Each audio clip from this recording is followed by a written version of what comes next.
वेद का एक वाक्य है, एको हम द्वितीयो नास्ति।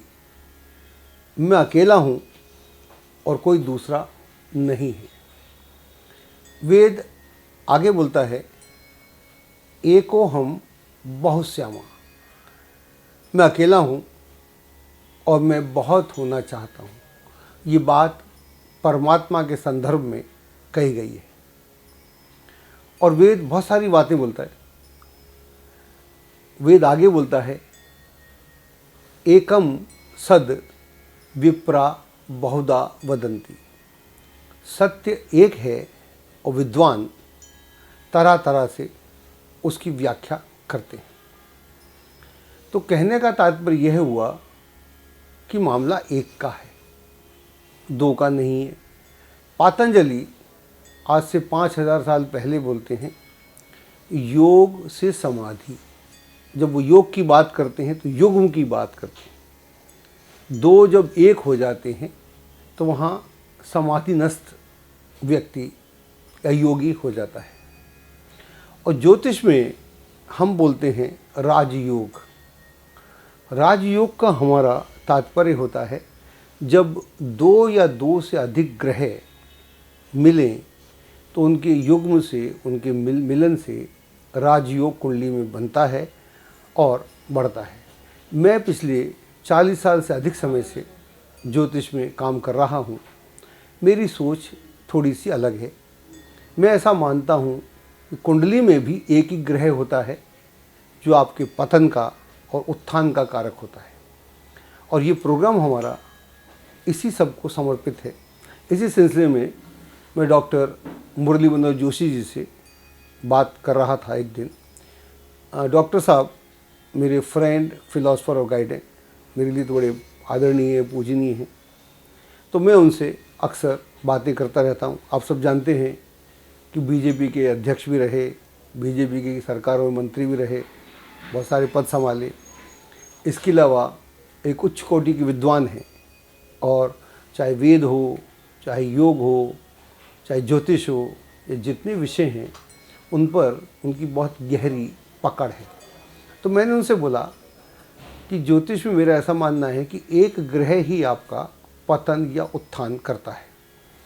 उन्होंने मुझसे क्या कहा, ये ज़्यादा महत्वपूर्ण है। उन्होंने बोला, एक होती है भाव दृष्टि, विचार, भाव आया, और दूसरी होती है व्यक्तिगत दृष्टि, जो दृष्टिगत होती है। भाव दृष्टि और दृष्टिगत दृष्टि। तो एक विचार आया, एक भाव आया। तो जैसे परमात्मा को विचार आया कि मैं एक से बहुत हो जाऊं, तो फिर सब कुछ दुनिया बदल जाती है। ऐसे ही हर व्यक्ति को कभी ना कभी कोई ऐसा विचार आता है, और वहाँ से अगर वो दृष्टि भाव भी हो जाए, भाव के साथ साथ दृष्टि भाव हो जाए, तो वो व्यवहारिक हो जाता है। फिर उन्होंने बोला कि ये विचार सबको नहीं आता, मुझे नहीं आता, उसी को आता है जिसकी ज़मीन उर्वरा हो, वहाँ लाइट भी हो, प्रकाश भी हो, जलवायु भी ठीक हो। तो अगर आपको ऐसा विचार आ रहा है तो आपको इस पर काम करना चाहिए। तो उनसे इंस्पायर होकर मैं तो काफ़ी समय से काम कर ही रहा था। आज से हम एक नई सीरीज़ शुरू कर रहे हैं, जहाँ पर हम एक ग्रह से जितने भी लोग सफल हुए हैं या असफल हुए हैं, तो मैं ये बताने का प्रयास करूँगा कि मात्र एक ग्रह के कारण ही आदमी का उत्थान या पतन होता है, बाकी सब तो सहयोग में होते हैं।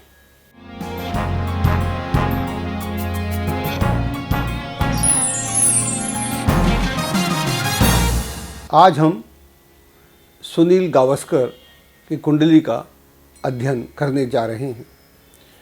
सुनील गावस्कर, जिन्हें लोग सनी गावस्कर के नाम से भी जानते हैं, सनी भाई के नाम से जानते हैं, और उनका भारतीय क्रिकेट में, ख़ासतौर से टेस्ट क्रिकेट में 1971 में पदार्पण हुआ था।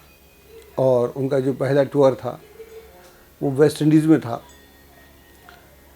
और तब उन्होंने उसमें 774 रन बनाए थे। ये किसी भी इंडियंस के लिए बहुत ज़्यादा हैं। और उनका जो एवरेज था वो 160 के आसपास था। और ये कमाल का उनका वेस्ट इंडीज़ का टूर था। और वेस्ट इंडीज़ उस समय फास्ट बॉलर्स की बैटरी हुआ करती थी और अधिकतर जितने भी कंट्रीज़ के लोग बैट्समैन थे उनसे घबराते थे, लेकिन ये लिटिल मास्टर इन्होंने कमाल किया। तो हम बात करते हैं इनकी कुंडली की। जैसा कि हमने शुरू में कहा कि एक ग्रह कैसे आदमी को महान बनाता है और कैसे उसका पतन करता है, लेकिन यहाँ पर हम बात कर रहे हैं एक महान क्रिकेटर की। सुनील गावस्कर का जन्म जो है वो 10 जुलाई 1949 को हुआ मुंबई में, और इनका लग्न जो है वो है मकर। लग्न में वक्री गुरु है, तृतीय में राहु है और पंचम में मंगल है, छठे में बुध और सूर्य है, सप्तम में शुक्र है, अष्टम में शनि है और नवम में केतु और द्वादश में चंद्रमा। तो ये इनकी कुंडली है। तो यहाँ पर अगर हम बृहस्पति की बात करें तो बृहस्पति यहाँ पर लग्न में है और नीच का है। लग्न मकर है। ये हमने ऐसा कई कुंडलियों में देखा है। अगर मकर लग्न हो और गुरु नीच का हो और वक्री हो तो कमाल का होता है। अगर यहाँ पर उच्च का हो जाए तो दो कौड़ी का हो जाता है। ये बड़ा अजीब सी बात है।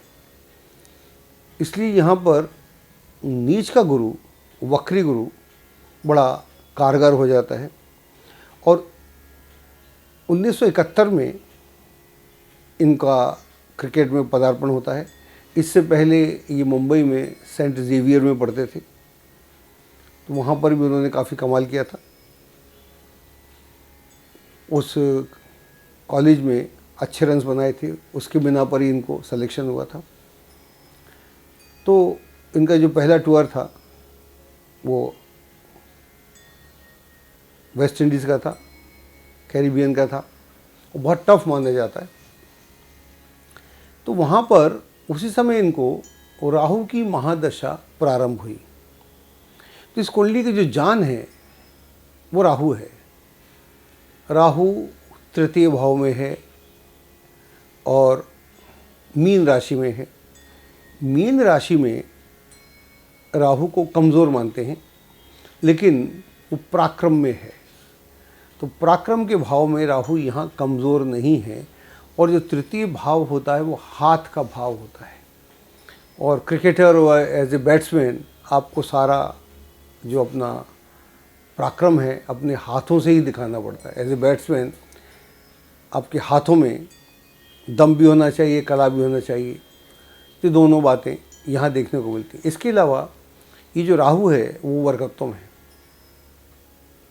मीन राशि में है, वर्गोत्तम है, और राहु बहुत बढ़िया है। एक और मैं बात कहना चाहता हूँ जो अक्सर हम लोग वैदिक ज्योतिष में नहीं देखते, यहाँ से देख के बताता हूँ। राहु की डिग्री 28 है, चंद्रमा की डिग्री 28 है, मंगल की डिग्री 28 है। तो ये एक बड़ी ख़ास बात है। अगर मैं इसको वेस्टर्न ज्योतिष से देखूं तो सारे एंगल्स मिलते हैं। इंडिया से तो वैदिक से तो हम नहीं देखते। तो 3-4 ग्रह जो हैं 28 डिग्री पर हैं, और एक सी डिग्रियां हों तो पूरा कनेक्शन होता है, पूरे एंगल्स बनते हैं, पूरी वेस्टर्न से पूरे योग बनते हैं या एस्पेक्ट्स बनते हैं। तो ये एस्पेक्ट भी आदमी के लिए बहुत काम के होते हैं। बड़ा रेयर होता है कि अलग अलग राशि में ग्रह हों और उनकी डिग्रियां एक हों। तो 1971 में राहु की दशा आती है, यहाँ पर जून जुलाई में आती है। ये मार्च अप्रैल में उस टूर में गए थे। तो अगली दशा जब अच्छी आने को हो तब उसका प्रभाव शुरू हो जाता है। या अगर मान लीजिए 1-8 मिनट का अंतर हो तो हो सकता है राहु पहले भी शुरू हुआ हो, लेकिन हम वर्तमान समय को ही लेके चलते हैं। तो हम ऐसा बोलते हैं कि ये जो कुंडली है यहाँ पर राहु ने पराक्रम दिखाया, और राहु जब पराक्रम दिखाता है तब फिर आदमी कमाल का हो जाता है। ऐसी मुझे अटल जी की कुंडली याद आ रही है, अटल बिहारी वाजपेयी जी की। उनका लग्न तुला था और 10वें भाव में राहु था, और जब राहु उनका ऑपरेट हुआ तभी वो प्रधानमंत्री बने। उससे पहले काफ़ी स्ट्रगल था। तो राहु अगर अच्छा हो तो राहु से बेहतर रिजल्ट देने वाला कोई ग्रह नहीं है और राहु अच्छा बहुत कम होता है। तो यहाँ पर राहु का पूरा पराक्रम हमको दिखता है और ये दशा शुरू होती है 1971 में और सुनील गावस्कर का जो कैरियर है 1987 में एज ए बैट्समैन समाप्त होता है और ये दशा 89 में ख़त्म होती है। तो अगर आप देखें तो 18 वर्ष में जो इसके 16 वर्ष हैं वो अपने आप में बड़े महान हैं। और अगर राहु बाकी ग्रह जितने हैं अगर आप कुंडली को गौर से देखेंगे तो आपको लगेगा, देखिए जैसे लग्नेश है, लग्नेश की स्थिति अष्टम भाव में है तो आप नहीं कह सकते कि बहुत अच्छा शनि हो सकता है। चंद्रमा 12वें में है तो चंद्रमा भी बहुत अच्छा नहीं हो सकता। सूर्य जो है वो अच्छा है क्योंकि वो छठे घर में है, तो छठे घर में सूर्य हो तो आदमी अपने दुश्मनों पर या प्रतिद्वंद्वियों पर हावी रहता है। सूर्य की स्थिति बहुत अच्छी है। मंगल की स्थिति भी उतनी अच्छी नहीं कह सकते, लेकिन जो राहु है वो अकेला ही बहुत है। तो जो मैं बोल रहा था कि राहु अगर अच्छा है, एक ग्रह अच्छा है, एक ग्रह, तो एक ग्रह से ही आपको ज़मीन से आसमान तक की यात्रा हो जाती है। मुझे इनसे मिलने का सौभाग्य प्राप्त हुआ और मुझे अपनी इस लाइन में काफ़ी बड़े बड़े लोगों से मिलने का मौका होता है। कुछ वर्ष पहले, लगभग 20 वर्ष पहले, एक ESPN स्टार स्पोर्ट्स होता था, उसमें नसरुद्दीन शाह उसके एंकर थे। ये सारे क्रिकेटर्स और एक्टर्स आया करते थे, तो इनसे हर हफ्ते ही मुलाकात होती थी। तो मैंने इनका हाथ देखना चाहा। ये 5 फुट 5 इंच के हैं, इनका हाथ है बहुत मजबूत है। आज भी जब मैंने देखा था वो हाथ में मालूम पड़ता है कि हथौड़ा सा है, हाथ नहीं है, हथौड़ा है इस तरह का। तो क्रिकेटर को क्या चाहिए? हाथ। राहु जब चलेगा, राहु की आप तृतीय भाव में होगा तो कंट्रोवर्सीज होंगी। तो बहुत सारी कंट्रोवर्सीज इनके साथ, कंट्रोवर्सीज भी हुई, कई जगह ऑस्ट्रेलिया में हुई, उससे पहले और भी जगह हुई। इनके ऊपर ये भी आरोप लगे कि ये टेस्ट को ड्रॉ करते हैं, ये टेस्ट को जीतने के लिए नहीं करते हैं, इसलिए कई बार इनसे कैप्टनसी छीनी भी गई, कपिल देव कैप्टन बने। तो ये सारे कार्यक्रम होते रहे, ये राहु के नेगेटिव प्रभाव होते हैं। लेकिन अगर राहु अच्छा है, एक ग्रह अच्छा है, तो उसने उठा के आगे कर दिया। उसके बाद में जो गुरु है, यहाँ पर गुरु बुरा नहीं है। मैंने शुरू में बोला गुरु जो है उसकी दशा 89 में आती है। 89 में जो दशा आती है उसकी, वो 16 वर्ष की दशा है। तो वो दशा चूँकि यहाँ पर गुरु जो है नीच का है, लेकिन वो शुक्र से एस्पेक्ट बनाता है, मंगल से भी एस्पेक्ट बनाता है। तो ये जब इतने सब काम करेगा तो वहाँ पर लाइन चेंज हो जाती है। Then he become a commentator. तो कमेंटेटर हो गए, राइटर हुए, राइटर तो थे ही पहले से ही। तो वहाँ से ये उठते हैं तो उठते ही चले जाते हैं। उसके बाद अब शनि की दशा है, तो एक दशा अगर आपको उठा के आगे रख दे तो दूसरी दशा की ये ड्यूटी बाउंड हो जाती है कि वो कुंडली को वहाँ से नीचे ना करे। और जब भी गुरु और शुक्र में कनेक्शन होता है तो ऐसा आदमी बहुत इंटेलिजेंट होता है। तो बहुत इंटेलिजेंट है ये, एज ए कैप्टन बहुत इंटेलिजेंट थे। इन्होंने जिस तरह से अपनी टीम को बनाया, जो ब्रांडिंग आज हम देखते हैं, या सचिन तेंदुलकर की ब्रांडिंग देखते हैं, या धोनी की देखते हैं, या औरों की जितने क्रिकेटर की ब्रांडिंग देखते हैं, इंडिया में ब्रांडिंग इन्होंने शुरू की। तो इनके बहुत सारे, ये फर्स्ट हैं बहुत सारे कामों में, और ये पहले क्रिकेटर थे जिन्होंने 10,000 रन बनाए थे। और 10,000 रन बनाने वाले उस समय कोई नहीं थे, और ये रिकॉर्ड इनका कई वर्षों तक टूटा भी नहीं। और फिर इन्होंने उस ज़माने में 34 सेंचुरी है इनकी। जो ब्रैडमैन है उनकी 29 थी, उससे भी आगे निकल गए। और उस ज़माने में जो क्रिकेट होता था वो बड़ा, क्रिकेट हमेशा ही टफ होता है, लेकिन वहाँ जो फास्ट बॉलर्स का जो हंगामा था, स्पेशली ऑस्ट्रेलिया के हों या कैरिबियन के हों, वेस्ट इंडीज़ के हों, तो ये बड़े ख़तरनाक हुआ करते थे। तो वहाँ पर अपने आप को जमाना। तो हम कहना चाह रहे थे कि कुंडली में एक ग्रह होता है। एक ग्रह अगर आपको किसी मुकाम पर लेके चला जाए तो बड़ा रेयर है कि दूसरा ग्रह अगर बहुत ही ख़राब ना हो तो फिर वो आपका पतन हो। तो ऐसे लोग जब एक बार एक अपने सतह को छोड़ दिया, इन्होंने एक बार ज़मीन से उठ गए तो फिर उठ गए, फिर ये मुड़ के नहीं देखते। और इनको सारे अवार्ड्स मिले हुए हैं, पद्मश्री, पद्म विभूषण और विजडन का। तो he is one of the best cricketer, opener cricketer जो हमको मिले। तो यहाँ पर हम मात्र इतनी सी बात कहना चाह रहे हैं कि आपकी कुंडली का जो एक ग्रह है, अगर आप देखेंगे यहाँ पर, तो राहु ने कभी भी इनको नीचे नहीं आने दिया। कंट्रोवर्सी हुई, दिक्कतें हुई, मुश्किलें हुई, लेकिन उन मुश्किलों के बाद भी ये बहुत बखूबी अपना एक मुकाम बनाए हुए हैं। आज भी हिंदी की, इंग्लिश की कमेंट्री करते हैं। ऑफ कोर्स मराठी इनकी लैंग्वेज है और ये बहुत पॉपुलर हैं, और जब ये कुछ बोलते हैं तो हम लोग इनको बहुत सीरियसली सुनते हैं। तो मैं इस कुंडली में इतनी सी बात कहना चाह रहा था। एक ग्रह आप भी देखिएगा, आपकी कुंडली में कौन सा ऐसा ग्रह है जो चमत्कार करने को राजी है। एस्ट्रोलॉजी की सटीक जानकारी के लिए विश्वविख्यात एस्ट्रोलॉजर अजय भांबी के YouTube चैनल ABC चैनल को सब्सक्राइब, लाइक और शेयर करें।